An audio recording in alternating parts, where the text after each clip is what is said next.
All right. So you've probably seen a lot of TikToks, a lot of videos, YouTube channels about JDM vehicles, importation, and your problem is, how do I go about doing that? I want a JDM car. I want an imported car. Is it too much of a hassle to bring one over myself? Like, where do I start? So I'm gonna try to break it down in the simplest steps as I can, and showing you what you need and how to get that car that you see overseas that you want so bad and get it shipped into the States. And it's a very simple process. I've done it 3 times, and I'll break it down. These are all 3 of my Florida titles of 3 right-hand drive cars I imported from England. 2 of them were originally from Japan, 2 JDMs and the 1 UK spec. The first one's the 1991 Toyota Supra GA70. The second one's the 1989 Toyota MR2, that's the UK spec. And the 1990 Toyota Serra EXY10 is the car that I imported most recently back in September. As you can see, they all had very, very low miles on them. 64,000 kilometers on that one, 164 kilometers on the Toyota Serra. That one's driven a little bit more.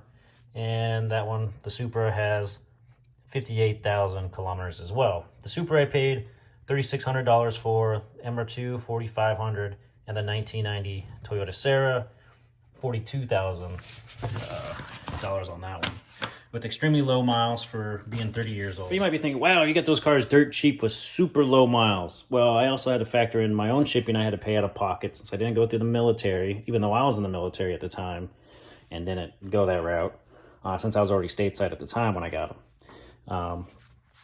But I had to pay importation fee, brokerage fee to get it through customs, and then you also had to pay for registration fee as well on top of it. So all that together, you're looking anywhere from 6 to 8 grand minimum for what I went through. If you want another car like a Supra Mark IV, an RX-7, a Skyline, you're probably going to pay a heck of a lot more for the price of the car, plus the shipping, plus getting it through customs, whether or not you have some auto shipper pick up the car at the port for you, or you go down there and pick it up yourself and then get the car registered. So all that all together, you're looking at an additional couple of grand as well, if not 4 or 5, maybe even more grand when you're all said and done. But you want that car, right? So that's the whole point, is getting that car from overseas stateside. But the biggest thing is that the car has to be 25 years or older. That way the car is EPA and DOT exempt. EPA has to apply with the emissions standards of that vehicle. It's not going to pollute. It's not, giving off extra fumes or whatever. The car has to be, or you're also not bringing over foreign debris and animals and plant material as well. That might be considered an invasive species.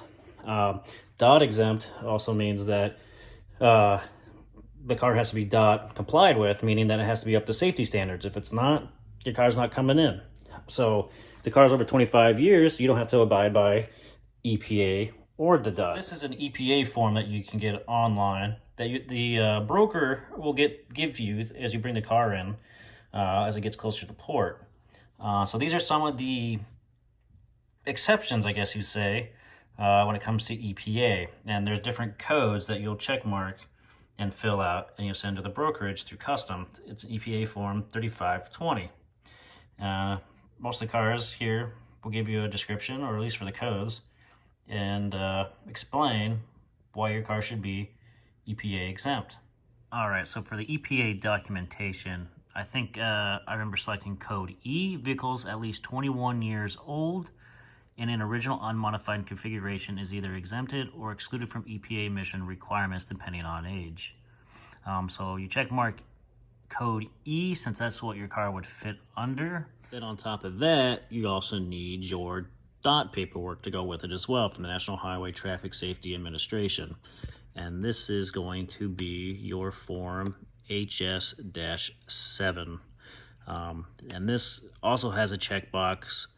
You fill out your information about your car, the port of entry, entry date, name of vehicle, VIN number, and you'll check mark, just like on your EPA form, which exemption your car falls under. So this is the form, the declaration form for DOT exemption.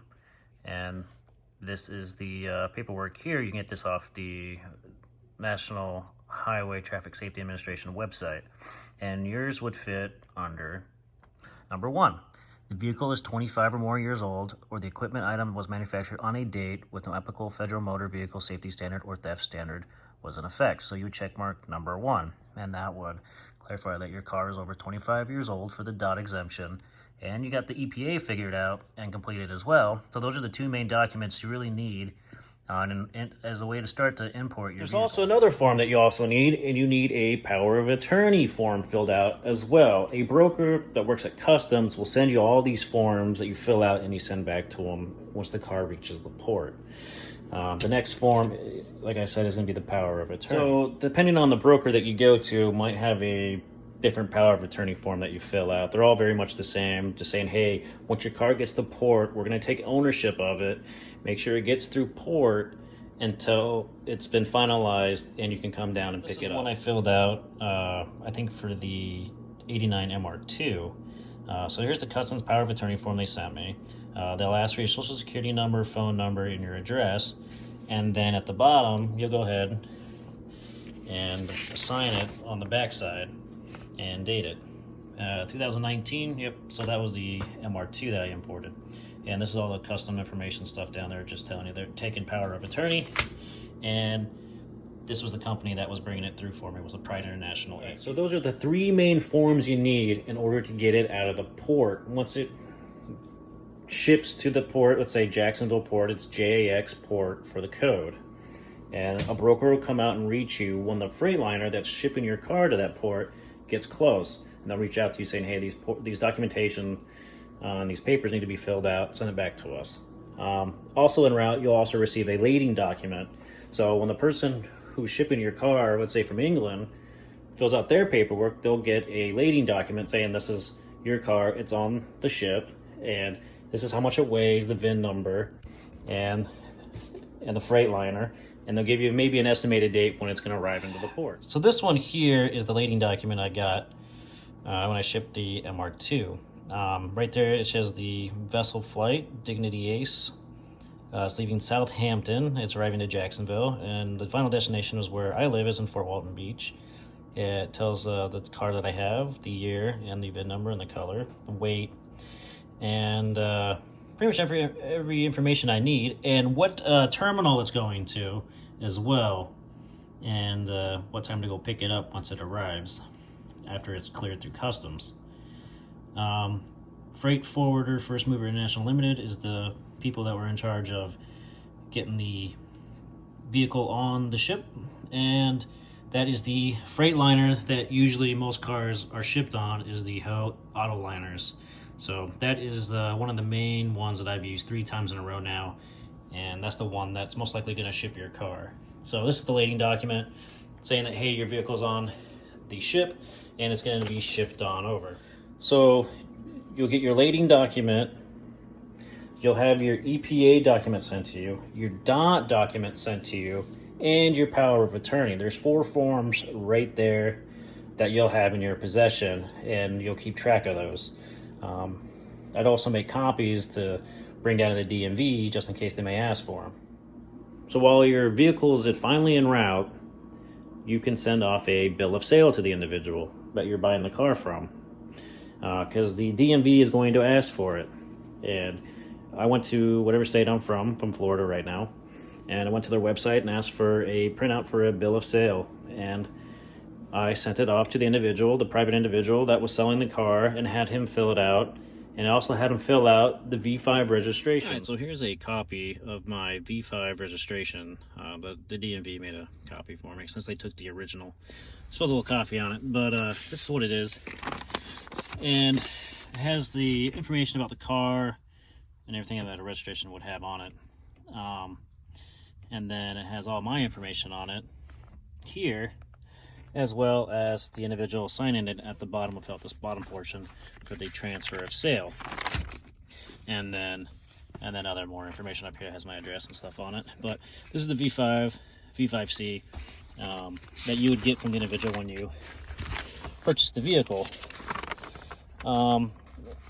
Also, here is another one for the customs power of attorney form that I showed you earlier, and just a copy of this one. Happened to be a different importer. It was Dixon Smith and Associates, and this was for the Toyota Sierra back in August. You're also going to need a Department of Highway Safety and Motor Vehicles DMV compliance form, HSMV 84044.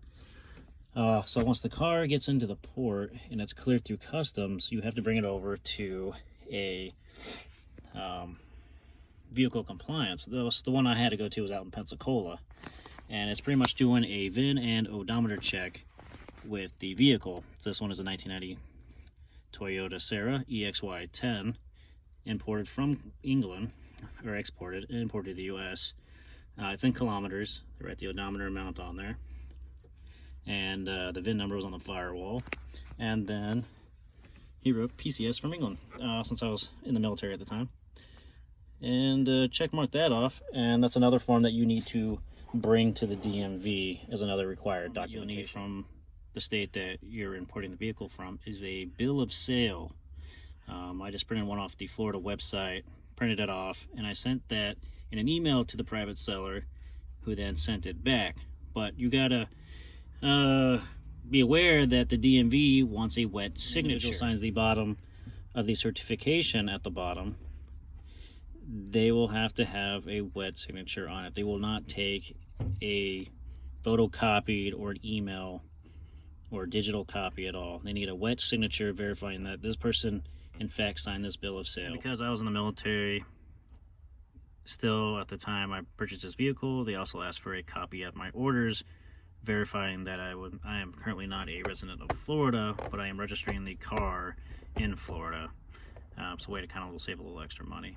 Your vehicle will also need a copy of insurance. So while the car is still en route or close to getting titled and registered, get a hold of your insurance and ask them for a copy that you can also bring down to the DMV, because they will ask for it on the spot in order to title and register your vehicle. So here's the 89 MR2, 1990 Toyota Sierra, and the 1991 Toyota Supra.